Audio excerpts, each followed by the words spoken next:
Hello everyone and welcome back to another easy way video where I'm going to teach you how to make Fortnite to don't use a lot of hard disk gigabytes. So this is very easy. The only thing you have to do is to go to the Epic Games, log in into your account, and then you have to go to library. So when you're in your library you have to find the Fortnite.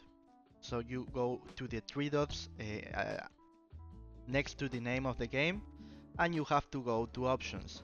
So once you're here, you will see that you have this enable and this enable, this enable. Okay, so the only thing you have to do is to disable all these boxes and you will not download the DirectX 12, the high resolution textures, the save the world, and you only want to play the main Fortnite, the Battle Royale. So you select the first and you press apply and the game will only be 65 gigabytes.